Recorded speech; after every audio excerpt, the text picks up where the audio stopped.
मलाई नहुने आरोप लगाउने र जातीय सद्भाव भड्काउने दलित आयोगलाई पनि कारबाही गर्न माग गर्दछु भन्दै धरानका मेयर हर्क साम्पाङको भनाई। एकीकृत समाजवादी सहित 7 पार्टीलाई सचेतक सहितको सुविधा।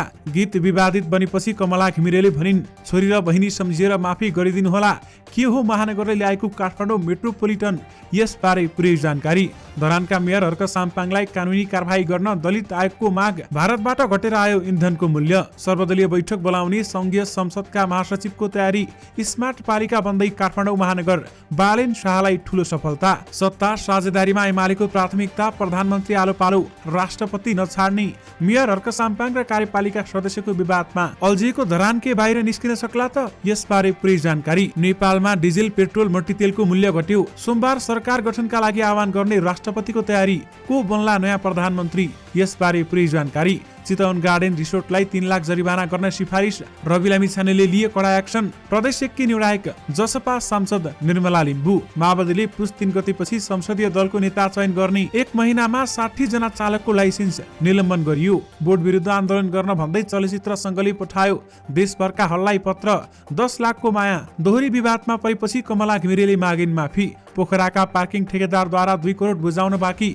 धरोटीबाट असुल गरी ठेक्का रद्द गर्ने महानगरको तयारी। पोखरा क्षेत्रीय अन्तर्राष्ट्रिय विमानस्थल उडान योग्य। अझै पुरै बाँडिएन मेलम्चीको पानी। धुवाँ धेरै फाल्ने गाडीलाई आजदेखि 1 लाख जरिवाना लिइने। संसदमा 32 सिट भएका प्रचण्डले कसरी गर्दैछन् 60 सिटको दाबी, यसबारे पुरै जानकारी। सत्ता गठबन्धनमा जान लबिङ गर्दै जसपा र लोसपा। हरेक फिल्ममा उस्तै सङ्घर्ष हुन्छ भन्दै नायक आर्यन सिग्देलको भनाई। बलिउड अभिनेता विवेक ओब्रोय पोखरामा। सुभाष चन्द्र नेम्बाङ विरुद्ध सर्वोच्चमा मुद्दा। सेनाको इतिहासमा नयाँ रेकर्ड। नेपालबाट एकसाथ 6016 जना राष्ट्र संघीय मिसनमा। ट्विटर प्रयोगकर्तालाई लाइभ लोकेसनमा डक्सिङ नगर्न ट्विटर प्रमुखको आग्रह। प्रचण्ड ब्याक नभई गैर कम्युनिस्टबाटै बहुमत पुर्याउने शेरबहादुर देउबाको रणनीति, यसबारे पुरै जानकारी पनि आजकै भिडियोमा। दर्शक महानुभावहरू नमस्कार। स्मार्ट खबरको न्युज अपडेटमा यहाँहरूलाई हार्दिक स्वागत छ। म आर्यन न्युपानी।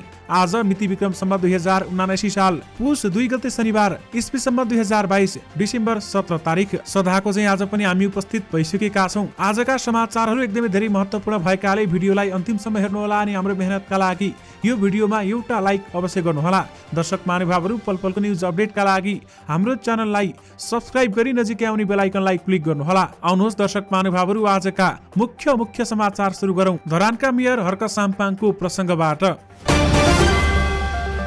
राष्ट्रिय दलित आयोगले धरान उपमहानगरपालिकाका मेयर हर्क साम्पाङलाई कानुन बमोजिम कारबाही गर्न माग गरेको छ। मेयर राईले दलित समुदायमाथि आँच आउने अभिव्यक्ति दिएको भन्दै आयोगका अध्यक्ष देवराज विश्वकर्माले आवश्यक कारबाहीका लागि गृह मन्त्रालयलाई पत्राचार समेत गरेका छन्। धरानकै कार्यपालिका सदस्यहरू सावित्री परियार, देवी माया विक र दिनेश गजमेर सहितका दलित जनप्रतिनिधि र संगठनले पनि मेयर राईलाई कारबाही गर्न माग गरेका छन् र जनताको प्रतिनिधि र स्थानीय सरकार प्रमुख जस्तो गरिमामय पदमा आसीन व्यक्तिले संविधान प्रचलित मूल्य र मान्यता, अन्तर्राष्ट्रिय मानवाधिकारको भावना र मर्म विपरीत साम्प्रदायिक र कुनै पनि जातप्रति अपमान हुने अभिव्यक्ति दिएको भन्दै उनलाई कानुन अनुसार कारबाही हुनुपर्ने उनीहरूको माग रहेको छ। संयुक्त वक्तव्य जारी गर्दै नेपाल उत्पीडित जातीय मुक्ति समाज, नेपाल दलित संघ, नेपाल दलित मुक्ति संगठन, राप्रपा निकट उत्पीडित संगठन, परियार सेवा समाज, श्री विश्वकर्मा कल्याण सेवा समिति, मिजार सेवा समाज, मरिक सेवा समाज, दलित विकास समिति धरान लगायतका संगठनले यस्तो माग गरेका हुन्। मेयर राईले फेसबुकमा मङ्सिर 27 गते दलित समुदायको चमार जातिमाथि चोट पुग्ने गरी अभिव्यक्ति दिएका थिए। नेपाल आयल निगमले इन्धनको मूल्य घटाएको छ। आजदेखि लागू हुने गरी पेट्रोल, डिजेल र मट्टीतेलको मूल्य प्रति लिटर 3 रुपियाँले घटाएको निगमले जनाएको छ। मूल्य घटेसँगै अब पेट्रोलको प्रति लिटर मूल्य 178 र डिजेल मट्टीतेलको प्रति लिटर मूल्य 175 पर्नेछ। यसअघि पेट्रोल लिटरको 181 र डिजेल मट्टीतेल 178 रुपियाँ रहेको थियो। हवाई इन्धन र एलपी ग्यासको मूल्य भने यथावत नै रहेको निगमका प्रवक्ता विनितमणि उपाध्यायले जानकारी दिएका छन्। भारतीय आयल कर्पोरेसन आइओसीले शुक्रबार नेपाल आयल निगमलाई इन्धनको मूल्य घटाएर नयाँ सूची समेत पठाएको थियो। भारतबाट मूल्य सूची घटेर आइसकेपछि नेपालमा पनि पेट्रोल, डिजेल र मट्टीतेलको मूल्य 3 रुपियाँले घटाइएको छ। दर्शक महानुभावहरू आफूलाई कारबाही गर्न माग गरेको प्रति धरानका मेयर हर्क साम्पाङले कडा जवाब दिएका छन्। दर्शक महानुभावहरू, धरानका मेयर हर्क साम्पाङले भनेका छन्, मलाई नहुने आरोप लगाउने र जातीय सद्भाव भड्काउने दलित आयोगलाई कारबाही गर्न म पनि माग गर्दछु। सम्पूर्ण नेपाली समाजको ध्यानाकर्षण गराउन चाहन्छु, नगर प्रमुख धरान भन्दै उनले बताएका छन्। दर्शक महानुभावहरू, खास गरी मलाई यो आरोप लगाइएको छ भन्दै उहाँले बताउनु भएको छ भने जातीय सद्भाव भड्काउने दलित आयोगलाई पनि कारबाही गरिनुपर्ने उहाँको माग रहेको छ। दर्शक महानुभावहरू, यसअगाडि धरानका मेयर हर्क साम्पाङ विवादमा पर्दै आएका छन् र यो विवादले उग्र रूप लिएको छ। यद्यपि धरानका मेयर हर्क साम्पाङलाई कारबाही गर्न माग गरिसकेपछि उनले पनि दलित आयोगलाई कारबाही गर्न माग गरेका छन् र कारबाही हुनुपर्दछ भन्दै उहाँको अडान पनि रहेको छ। दर्शक महानुभावहरू, काठमाडौँ महानगरपालिकाका मेयर बालेन शाहलाई ठूलो सफलता मिलेको छ। तपाईहरूले साँचो सुन्नुभयो। स्मार्ट पालिका बनाउन काठमाडौँ महानगरलाई बालेन शाहले अगाडि बढाएका छन्। विश्वमा प्रविधिको चतम प्रयोग भइरहेको छ। अत्यन्तै झन्झटिला कामहरू पनि प्रविधिले निकै स्मार्ट तरिकाले सम्पन्न गर्न सक्षम छ। प्रविधिको प्रयोगले सेवाग्राहीलाई सेवा प्रदान गर्न सक्ने हो भने सेवाग्राहीको समय र पैसा दुवै पनि जोगिन्छ। यसै सम्बन्धी काठमाडौँ महानगरपालिकाले एउटा काम अगाडि बढाएको छ। काठमाडौँ महानगरपालिकाले सेवाग्राहीलाई डिजिटल सुविधा दिने उद्देश्यले नयाँ एप लन्च गरेको छ। केही सानो काम पर्दा पनि वडामै धाउनु पर्ने प्रणालीको अन्त्य गर्ने उद्देश्यले काठमाडौँ महानगरपालिका डिजिटल सुशासन एप्स काठमाडौँ मेट्रोपोलिटन लन्च गरेको महानगरपालिकाका सूचना प्रविधि विभाग प्रमुख नवराज ढकालले जानकारी दिनुभएको छ। उनका अनुसार यस एप मार्फत वडावासीहरूले वडामा नगई जुनसुकै सिफारिस डिजिटल रूपमा लिन सक्नेछन् भने अब वडावासीहरूले सिफारिस दिन वडामा धाउन पर्दैन। उनले भने यो एप्स मार्फत सेवाग्राहीलाई जुन सिफारिस चाहिएको हो उहाँहरूले त्यसको लागि आफैले निवेदन दिन सक्नुहुनेछ। एप्समा फारम भर्दा जुन सिफारिसका लागि निवेदन भरिएको हो त्यसका लागि आवश्यक सबै कागजात पत्र अपलोड गर्नुपर्छ। त्यसपछि उक्त निवेदन वडाध्यक्ष र वडा सचिवसँग पुगी उनीहरूले भेरिफाई गरी चेक जाँच गर्नेछन्। यदि कुनै कागजात पत्र नपुगेको खण्डमा आफू कागजात हाल्न नोटिफिकेसन आउने पनि उनले बताएका छन्। यसले सबैलाई सहज हुनेछ। दर्शक महानुभावहरू, वडापालिका अथवा काठमाडौँ महानगरभित्र रहेका जुनसुकै व्यक्तिलाई पनि सहज हुनेछ र सहज गर्नको लागि यो एप सञ्चालनमा ल्याएको छ र यसबाट नयाँ काम तथा सुविधाको थालनी बालेन शाहले गरेका छन्। बालगायिका कमला घिमिरेले आफ्नो पछिल्लो लाइभ दोहोरी गीत विवादास्पद र आलोचित बनेपछि माफी मागेकी छन्। सुमन परियारसँग मिलेर गाएको उक्त गीत अहिले सामाजिक सञ्जालमा विवादले घेरिएको छ। जबरजस्ती करणीका हालैका 2 घटनालाई व्यङ्ग्य गर्दै गाएको उक्त गीतले पीडितलाई थप पीडा थप्ने किसिमले कम्पोज भएको आरोप कतिपयको रहेको छ। फेसबुक मार्फत गायिका घिमिरेले बहिनी र छोरी सम्झेर आफूलाई माफी दिन पनि आग्रह गरेकी छन् भने उनी लेख्छिन्, कुनै प्लान गरेर डलरकै लागि भनेर सोचेर सम्झेर स्क्रिप्ट तयार पारेर र कसैलाई बर्बाद पार्ने गरी गाएको गीत होइन। उक्त गीत आफ्नै रचनामा गाएको पनि उनले स्वीकार गरेकी छन्। कतिपय दोहोरी कलाकारले उक्त गीतको स्क्रिप्ट अरू कसैले लेखेको हुन सक्ने अनुमान गरेका थिए। उनी लेख्छिन्, यसबाट पर्न गएको असरप्रति हृदयबाटै माफी माग्छु। सानी बहिनी सम्झेर माफ गरिदिनु होला। आइन्दा यस्तो गल्ती हुने छैन। अब उपरान्त गीत गाउँदा एकदम ख्याल राख्नेछु। सधैँ हजुरहरूकै प्रिय बन्न पाऊँ, गीत सङ्गीतमै रम्न पाऊँ, कहीँ कतै बिराएछु भने सल्लाह सुझाव दिँदै गर्नु है भन्दै उनले बताएकी छन्। राष्ट्रपति विद्यादेवी भण्डारीले नयाँ सरकार गठनका लागि दलहरूलाई आह्वान गर्ने तयारी गरेकी छन्। राष्ट्रपति कार्यालय स्रोतका अनुसार सम्भवतः राष्ट्रपति भण्डारीले सोमबार संविधानको धारा 76(2) अनुसार सरकार गठनका लागि बहुमत सांसदहरूको दाबी पेश गर्न दलहरूलाई आह्वान गर्नेछिन्। संविधानको धारा 76(1) अनुसार सरकार गठन गर्न कुनै पनि दलले प्रतिनिधि सभामा बहुमत 138 सिट नलाएकाले धारा 72 2 अनुसार 2 वा 2 भन्दा बढी दलको समर्थनमा बहुमत जुटाएर प्रधानमन्त्रीको दाबी गर्ने सांसदलाई राष्ट्रपतिले प्रधानमन्त्रीमा नियुक्त गरेर शपथ गराउने तयारी छ। निर्वाचन आयोगले बुधबार निर्वाचन परिणामको प्रतिवेदन राष्ट्रपति समक्ष पेश गरिसकेको राष्ट्रपति कार्यालयले उक्त प्रतिवेदन संसद सचिवालयमा पनि पठाइसकेकाले राष्ट्रपतिलाई सरकार गठनको प्रक्रिया अगाडि बढाउने बाटो खुलेको छ। संविधानको धारा 76(1) मा बहुमत प्राप्त दलको नेतालाई प्रधानमन्त्रीमा नियुक्त गर्ने व्यवस्था भए पनि 72 2 मा दलको नेता हुनै पर्ने व्यवस्था नभएकाले पार्टी संसदीय दलको नेता निर्वाचित नभए पनि प्रधानमन्त्रीमा नियुक्त हुन सक्नेछन्। दर्शक महानुभावहरू, सत्ता गठबन्धनबाट प्रधानमन्त्री को बन्ने भन्ने टुङ्गो नलागे पनि वर्तमान प्रधानमन्त्री तथा कांग्रेस सभापति शेरबहादुर देउबा आफै फेरि प्रधानमन्त्री बन्ने तयारीमा छन् भने गठबन्धनबाटै माओवादी केन्द्रका अध्यक्ष पुष्पकमल दाहाल प्रचण्डले प्रधानमन्त्री बन्ने कसरत गरेकाले शेरबहादुर देउबाले संसदीय दलको नेता चयन नभएसम्म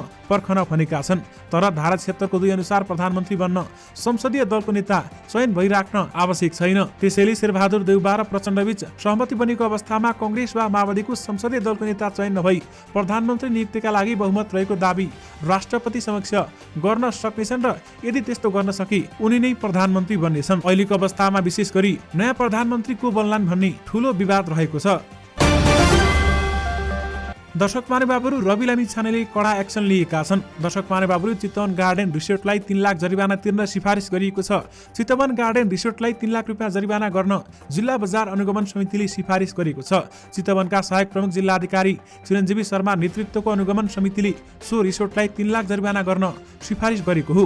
दर्शक महानुभावहरू अनुगमन समितिले होटलले गरेको लापरवाहीपूर्ण कार्यका 7 बुँदे कैफियतका आधारमा जरिवाना सिफारिस गरेको हो भने अनुगमन समिति समक्ष होटल सञ्चालकहरूले सिल खोलिदिन र 7 दिनको समय दिन माग गरेको शर्माले बताएका छन्। गत 23 मङ्सिरमा आयोजित बिही भोजमा सहभागी भएका दुवै पक्षका झण्डै 300 जनाले खाना खाएपछि बिरामी भएका थिए र भरतपुरको नेशनल सिटी अस्पतालमा झाडापखाला बान्ता तथा रिङ्गटा लागेर भर्ना भएका बिरामीहरूबाट गरिएको नमुना परीक्षणमा उनीहरूले दिशामा पाइने इकोलाई भन्ने ब्याक्टेरिया पाइएको पुष्टि भएको शर्माले बताएका छन्। दर्शक महानुभावहरू केही दिन अगाडि चितवनबाट प्रतिनिधि सभामा निर्वाचित रवि लामिछाने पनि त्यहाँ पुगेर उक्त होटललाई बन्द गराएका थिए। त्यसपछि नै चितवन गार्डन रिसोर्टलाई 3 लाख जरिवाना गर्न सिफारिस गरिएको छ। नेपाली फिल्म हलको छाता संस्था चलचित्र सङ्घले व्यवसाय बचाउनु पर्ने परिस्थिति आएको भन्दै चलचित्र विकास बोर्ड विरुद्ध आन्दोलन गर्ने बताएको छ। आज देशभरका सबै सदस्यलाई पत्र लेख्दै महासचिव नरेन्द्र महर्जनले बोर्डको नाम तोकेरै त्यस विरुद्ध आन्दोलन गर्ने बताएका छन् र यसका लागि पुस 6 गते काठमाडौँमा हल सञ्चालकहरूको बृहत भेला गरिने जनाइएको छ। भेलाले आन्दोलनको स्वरूप तय गर्ने सङ्घको भनाइरहेको छ। सङ्घले वास्तविक चलचित्र व्यवसायको प्रतिनिधित्व गर्न बोर्डले नसकेको र केही समयदेखि विभिन्न बहानामा अनावश्यक दुःख दिने गरेको आरोप समेत लगाएको छ। यसैबीच हामीसँग कुरा गर्दै बोर्ड अध्यक्ष भुवन केसीले चलचित्र क्षेत्रको विकासका लागि आफूले सबैलाई समेटेर अघि बढ्ने प्रतिबद्धता रहेको पनि बताएका छन् भने कानुन विपरीतका कार्य आफूबाट नहुने भन्दै उनले सबैलाई मिलाएर अघि बढ्ने बताएका हुन्। वन तथा वातावरण विभागले प्रदूषण जाँच नगरी सञ्चालन भएका सवारी साधनलाई आजदेखि रु 1 लाख जरिवाना गर्ने बताइएको छ। विभागले गत मङ्सिर 22 गते एक सूचना प्रकाशित गरी वायु प्रदूषणको मुख्य कारण गाडीबाट निस्कने धुवा र खुला रूपमा जलाउने फोहोर रहेको भन्दै प्रदूषण जाँच गरी तोकिएको मापदण्ड पूरा गरेर मात्र गाडी चलाउन आग्रह गरेको थियो। पछिल्लो समय काठमाडौँ उपत्यकामा सञ्चालन भइरहेका गाडीमा धुवा निष्कासनको अवस्था दयनीय पाइएकाले प्रदूषण जाँच नगरेकाले गाडीलाई आजदेखि कारबाही सहित जरिवाना गरिने विभागले जनाएको छ। यानि कि धुवा धेरै फाल्ने गाडीलाई आजदेखि 1 लाख रुपियाँ जरिवाना लिइनेछ। दर्शक महानुभावहरू नेकपा माओवादी केन्द्रका अध्यक्ष पुष्पकमल दाहाल प्रचण्डले प्रतिनिधि सभामा आफ्नो पक्षमा 60 भन्दा बढी सिट भएको दाबी प्रस्तुत गरिरहेका छन्। गत मङ्सिर 4 गते भएको आम निर्वाचनमा माओवादीले प्रत्यक्ष र समानुपातिकमा गरी जम्मा 32 सिट मात्रै ल्याएको छ। तर प्रचण्डले आफ्नो पक्षमा 60 सिट सुरक्षित भएको भन्दै गठबन्धनबाट पहिलो चरणमै सरकारको नेतृत्व गर्न पाउनुपर्ने दाबी गर्दै आएका छन्। दर्शक महानुभावहरू प्रचण्डले दाबी गरेको 60 सिटमा को रहेका छन् त? प्रतिनिधि सभामा माओवादीको 32 सिट छ। यस्तै नेकपा एकीकृत समाजवादीको 10 सिट, प्रभु शाह नेतृत्वको समूहको 3 सिट, जसपाको 12 सिट, नागरिक उन्मुक्ति पार्टीको 4 सिट र एक स्वतन्त्र सहित जनमत पार्टीको 6 सिट, राष्ट्रिय जनमोर्चाको 1 सिट रहेको छ। यी सबैले आफूलाई समर्थन गर्ने प्रचण्डको हिसाब किताब छ भने यसरी यी सबै पार्टी जोड्दा प्रचण्डको हिसाब किताबमा कुल 60 भन्दा बढी सिट हुन आउँछ। प्रतिनिधि सभा सदस्यमा निर्वाचित नेकपा एमालेका नेता सुभाष चन्द्र नेम्बाङ विरुद्ध सर्वोच्च अदालतमा मुद्दा परेको छ। गत मङ्सिर 4 गते सम्पन्न निर्वाचनमा नेम्बाङले मतगणनामा धाँधली गरेर चुनाव जितेको भन्दै पुनः मतगणना गर्न माग गर्दै उनका निकटतम प्रतिद्वन्दी नेपाली कङ्ग्रेसका डम्बर बहादुर खड्काले मुद्दा दायर गरेका हुन्। संविधान सभा अध्यक्ष तथा पूर्व सभामुख समेत रहेका नेम्बाङ कङ्ग्रेसका खड्कासँग 114 मतान्तरले विजयी भएका हुन्। अहिलेसम्मकै सबैभन्दा धेरै नेपाली सेनाको टोली संयुक्त राष्ट्र संघीय शान्ति मिसनमा खटिएको छ। सैनिक जनसम्पर्क निर्देशनालयका अनुसार सेनाको इतिहासमै पहिलो पटक 6000 भन्दा बढी नेपाली सेनाका जवानहरू शान्ति मिसनमा तैनात भएका हुन्। यसलाई नेपाली सेनाले एक कोसे ढुङ्गा पनि भनिएको छ। सेनाका अनुसार सेन्ट्रल अफ्रिकन रिपब्लिकमा शान्ति स्थापनाका लागि मङ्सिर 27 गतेलाई इन्फेन्ट्री बटालियनको अन्तिम डफामा रहेका 202 जना शान्ति सैनिकहरूको तैनाथीसँगै मिसनमा एकैपटक तैनात सेनाको संख्या 6016 पुगेको हो। यानि कि सेनाको इतिहासमा नयाँ रेकर्ड कायम भएको छ भने नेपालबाट एकसाथ 6016 जना राष्ट्रसङ्घीय मिसनमा जाने भएका छन्। दर्शक महानुभावहरू, नेकपा एकीकृत समाजवादी सहित 10 वटा दलले संसदीय दलको सुविधा पाउने भएका छन्, जसमा 7 वटा दलले भने सचेतक सहितको सुविधा पाउने भएका छन्। 10 वटा दलको सिंहदरबारभित्र संसदीय दलको कार्यालय हुनेछ भने यसको व्यवस्थापन पनि संघीय संसद सचिवालयले गर्नेछ। यसमा नेपाली कांग्रेस, नेकपा माओवादी केन्द्र, त्यसैगरी राष्ट्रिय स्वतन्त्र पार्टी, राष्ट्रिय प्रजातन्त्र पार्टी, एकीकृत समाजवादी, नेकपा एमाले सँगै लोकतान्त्रिक समाजवादी पार्टी लोसपा पनि रहेका छन्। दर्शक महानुभावहरू, यसमा नागरिक उन्मुक्ति पार्टी पनि रहेको छ। यी 7 पार्टीलाई सचेतक सहितको सुविधा दिइने बताइएको छ। दर्शक महानुभावहरू, सुविधाभित्र विशेष भत्ता, बैठक भत्ता, सञ्चार सुविधा, आवास सुविधा, फर्निचर खर्च, निजी सचिवालय बन्दोबस्त, गाडघर, सवारी इन्धन, मोबिल यातायात सुविधा, बिजुली धारा, दैनिक भ्रमण भत्ता, यात्रा बिमा, परिचालकलाई लुगा भत्ता, मृत्यु भएको पदाधिकारी वा सदस्यको परिवारलाई आर्थिक सहायता, अशक्त भएको पदाधिकारी वा सदस्यलाई आर्थिक सहायता, यस्ता सुविधा यी 7 पार्टीले पाउने भएका छन्। संघीय संसद सचिवालयका महासचिव भरतराज गौतमले सर्वदलीय बैठक बोलाउने तयारी गरेका छन्। प्रत्यक्ष निर्वाचित र समानुपातिक निर्वाचन प्रणालीबाट निर्वाचित प्रतिनिधि सभा सदस्यहरूको टुङ्गो लागिसकेको छ, तर निर्वाचन आयोगले समानुपातिक सांसदलाई निर्वाचित भएको प्रमाणपत्र पुस 3 गते दिने तय गरेको छ। प्रत्यक्ष र समानुपातिक तर्फका सांसदले निर्वाचित भएको प्रमाणपत्र पाइसके लगत्तै सर्वदलीय बैठक बोलाउने तयारी संसदका उपमहासचिव गौतमको रहेको छ। दर्शक महानुभावहरू, 150 सिट जित्ने र एकल सरकार बनाउने भन्दै चुनावमा उभिएको नेकपा एमाले सोचे जस्तो सफलता प्राप्त भने गर्न सकेन, तर सत्तारूढ गठबन्धनले बहुमत पुर्याउन नसकेकाले एमालेलाई पनि सरकार गठनको अवसर भने रहेको छ। प्रतिनिधि सभातर्फ 78 सिट जितेको एमाले अन्य दलसँग गठबन्धन गरी बहुमत पुर्याउने कसरत गरिरहेको छ। संसदमा रहेका सबै राजनीतिक दलका नेतासँग एमालेका अध्यक्ष केपी शर्मा ओली, महासचिव शंकर पोखरेल, उपमहासचिवहरू तथा स्थायी समिति सदस्यहरूको राजनीतिक छलफल र भेटवार्ताहरू भइरहेका छन्। एमाले अन्य दलसँग आलो प्रधानमन्त्री बन्ने शर्तमा र सत्ता साझेदारीका लागि तयार देखिएको छ, तर राष्ट्रपति भने नछाड्ने एमालेको भनाइ छ। दीर्घकालीन महत्त्व बोकेको राष्ट्रपति पद नछाड्ने बरु प्रधानमन्त्रीमा आलो-पालो गर्न सकिने एमालेका एक पदाधिकारीले हामीलाई बताउनु भएको छ। यानि कि सत्ता साझेदारीमा एमालेको प्राथमिकता रहेको छ र प्रधानमन्त्रीमा आलो-पालो गर्ने र राष्ट्रपति नछाड्ने एमालेले अडान राखेको छ। सुनसरीको धरान उपमहानगरपालिकामा मेयर हर्कराज साम्पाङ राई र कार्यपालिका सदस्यको विवाद थप चर्किएको छ। 13 भदौको कार्यपालिका बैठकमा मेयर राई र वडाध्यक्षहरूबीच विवाद भएको थियो। त्यसयता कार्यपालिका बैठक बस्न नै सकेको छैन। मेयर राईले कार्तिक 17 गते, 24 गते र मङ्सिर 29 गते डाकेको बैठक पनि बस्न सकेको थिएन। मेयर निरङ्कुश स्वेच्छाचारी र अराजक बनेको आरोप लगाउँदै कार्यपालिकाका सदस्यहरूले बैठक बहिष्कार गर्दै आएका छन् र बिहिबार पनि बैठक बहिष्कार गरेका उनीहरूले वक्तव्य जारी गरेका थिए, जसमा मेयर राईले गैर जिम्मेवारीपूर्ण अभिव्यक्ति दिएकाले त्यसप्रति माफी माग्नुपर्ने माग पनि गरिएको छ। त्यसैगरी धरानका मेयर हर्क साम्पाङले पनि आफ्नो वक्तव्यमा कार्यपालिका सदस्यको राजीनामा माग गरेका छन्। त्यसकारण धरान उपमहानगरपालिकामा विवाद झन थप चर्किएको छ। नेकपा माओवादी केन्द्रले समानुपातिक निर्वाचन प्रणालीबाट निर्वाचित सांसदले प्रमाणपत्र लिएपछि मात्रै संसदीय दलको नेता चयन गर्ने भएको छ। पहिलो हुने निर्वाचित हुने र समानुपातिक निर्वाचन प्रणालीबाट निर्वाचित सांसदको टुङ्गो लागिसकेको भए पनि समानुपातिक सांसद निर्वाचित भएको प्रमाणपत्र लिएपछि मात्र दलको नेता चयन गर्ने माओवादीको तयारी छ भने माओवादीले पुस 3 गतेदेखि संसदीय दलको नेता चयन गर्ने बताएको छ। काठमाडौँ उपत्यका ट्राफिक प्रहरी कार्यालयले पछिल्लो 1 महिनामा 60 वटा सवारी चालक अनुमति पत्रलाई निलम्बनको लागि यातायात व्यवस्था विभाग पठाएको छ। निलम्बनका लागि पठाएका सबैभन्दा धेरै कारबाहीमा 1 जना 44 पटक, 35 पटक कारबाही 1 जना, 24 पटक परेका 3 जना र अन्य व्यक्तिहरू रहेका छन्। पोखरा क्षेत्रीय अन्तर्राष्ट्रिय विमानस्थल अन्तर्राष्ट्रिय उडान योग्य भएको छ। विमानस्थलमा हालै गरिएको यान्त्रिक परीक्षण उडान क्यालिब्रेसन फ्लाइटको प्रतिवेदन सकारात्मक आएसँगै सो विमानस्थल अन्तर्राष्ट्रिय उडान योग्य भएको हो भने अब विमानस्थल सञ्चालनका लागि अन्तिम तयारी समेत गरिएको छ। नेपाल नागरिक उड्डयन प्राधिकरण क्यानका प्रवक्ता जगन्नाथ निरौलाले यान्त्रिक परीक्षण उडानको प्रतिवेदन सकारात्मक आएको पनि जानकारी दिएका छन्। बहुप्रतीक्षित मिलम्चीको पानी तेस्रो पटक राजधानी आएको 8 दिनसम्म पनि पुरै पानी राजधानीमा वितरण हुन सकेको छैन। मिलम्चीबाट आएको 3 करोड 50 लिटर पानी अझै राजधानीमा वितरण हुन नसकेको हो। सिन्धुपाल्चोकको एलम्बु गाउँपालिका काम्बाथान स्थित मिलम्ची खोलाबाट ल्याइएको पानी राजधानीमा वितरण सुरु गरिएको 8 दिन पुरा भएको छ। दर्शक महानुभावहरू, 17 करोड 50 लाख लिटर पानी आएको थियो भने यो पानी पुरै वितरण अहिलेसम्म हुन सकेको छैन। सत्ता गठबन्धनमा सहभागी हुन जनता समाजवादी पार्टी नेपाल र लोकतान्त्रिक समाजवादी पार्टी आफ्नो तर्फबाट लबिङ गर्न थालेका छन्। सत्ता गठबन्धनसँग मिलेर लोसपाले चुनावमा भाग लिए पनि चुनावपछि उसलाई गठबन्धनमा राखिएको छैन।